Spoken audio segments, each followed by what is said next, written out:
Além dos Outdoors Talk Show. E na TV, depois você foi pra TV, e na TV acontece, a gente sabe aqui, por exemplo, a gente fez uma entrevista que a gente vai refazer hoje, com o Du Mauad, porque a gente fez uma entrevista Meu inteira. amigo, meu irmão, adoro o Du. A gente fez uma entrevista inteira e não gravou. Não gravou? Acontece na TV. Caramba. Não, perdemos uma câmera. Aí vai ter que Entendi. refazer, porque Não. ficou com uma câmera só e fica ruim.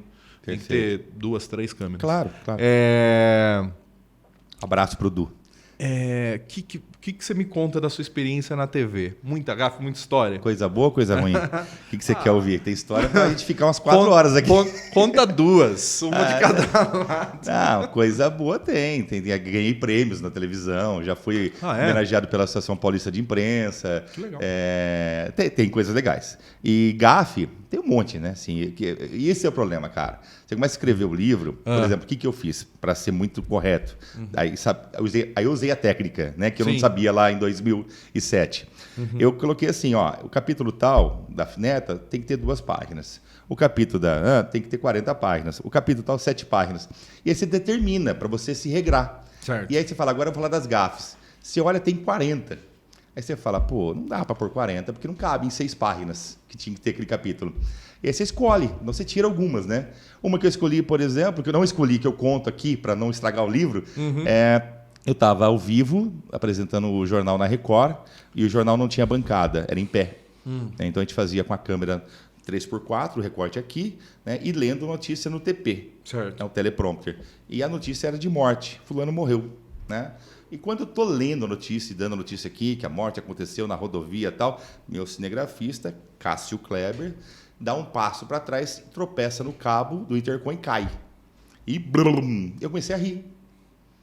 E aí as pessoas me ligavam e falavam assim, você não gostava do cara que morreu? Você estava rindo, dando a notícia dele, da morte. As pessoas associaram o meu semblante de felicidade, ali, de alegria, com a morte. Mas, na verdade, eu estava rindo do desastre do cidadão que tinha acabado de cair no estúdio. Mas ninguém viu isso, só eu. Sabe que eu tenho esse problema com notícia de morte ou falecimento ou velório. A Nair Belo e a Hebe Camargo também falam a mesma coisa, que elas iam no velório, elas tinham que sair porque elas davam risada sem querer no meio do velório. E eu não consigo, se eu tiver que dar uma nota séria de falecimento, eu dou risada no meio, não sei porquê. Sim, acho de nervoso, acho que o nervoso provoca Talvez seja a riso, defesa. Né? Defesa, seu organismo faz a defesa, o cérebro trava ali. Eu dou risada para falar nota de falecimento. E não é falta de respeito, é uma coisa que acontece involuntariamente. Né? Da mesma forma que aconteceu comigo, eu não estava ali sacaneando, nem odiava o morto, pelo contrário, nem o conhecia. E o problema de apresentador de telejornal é a volta do repórter, né? Que você tá lá vendo o cara, principalmente quando tá ao vivo, aí acontece uma coisa e volta para você e você tem que ficar com aquela bucha. Mas você sabe que acontece isso por culpa da produção, na maioria das vezes. Porque fala-se muito no ponto eletrônico. Então, quando eu aproveito, eu vou chamar o repórter tal na rua, eles aproveitam para falar muito com você. Aí cabe ao apresentador absorver ou fala assim, gente, parou. Eu quero ouvir o que ele está falando. Então, vocês ficam falando comigo, não rola. Aí ele vai fazer uma pergunta, vai devolver para mim, eu vou ficar que nem bobo aqui sem saber o que ele falou. Ou vou dar uma informação que ele já deu. Então, eu segurava a onda, falava, não fala comigo agora. Então, dificilmente dava rolo, porque eu estava ouvindo, estava prestando atenção no que ele falava. Quando eu voltava para mim, eu estava inteiro.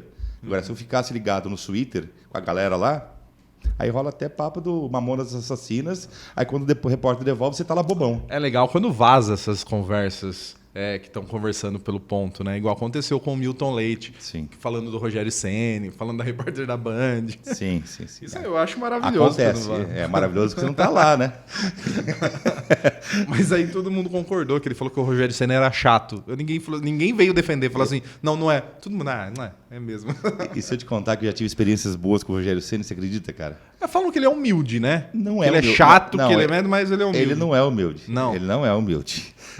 Mas ele joga o jogo. Ele é um dos poucos jogadores inteligentes que eu conheço. Porque tem jogador, como você falou assim, o jogador é limitado? Sim, muitos são. Vieram de uma situação de base sem formação, não estudaram, família muito pobre. E essa é a realidade da maioria. E tem uns caras que estudaram, fizeram faculdade, né? O Sócrates foi médico, né? E o Rogério é um dos caras inteligentes. como o Marcão é inteligente, como quem mais aí? O Kaká é inteligente, o Caio é inteligente, né? Falar um de cada time, senão eu vou falar que eu tô defendendo um time específico. Eu falei um de São Paulo, falei um do Corinthians. Então, tem os caras inteligentes. E o Rogério é inteligente. Ele joga o jogo, entendeu? Uma vez o Rogério fez uma defesa lá, assim, no estado do Noroeste. Ele faz uma defesa e cai com a bola dentro do gol. Né? E ele rapidamente tira a bola da linha assim e ele continua jogando. O árbitro deu o gol e ele ficou louco. Ele foi para cima do árbitro, xingou. Eu chamei o Rogério. Falei, Rogério, foi gol, tá? Porque eu tinha tido a minha impressão e o pessoal tinha visto na linha também da televisão. Então eu dei informação para ele. Para quê? Para tipo, segura a linha, segura a onda. Você está reclamando de um negócio que não é real. E assim, você vai ser expulso. Eu tentei ser amigo. Certo. Cara, acabou o jogo, o Rogério veio, me deu um abraço, pegou a bola do jogo, me deu, trouxe a bola, autografou. Então, assim, inteligente.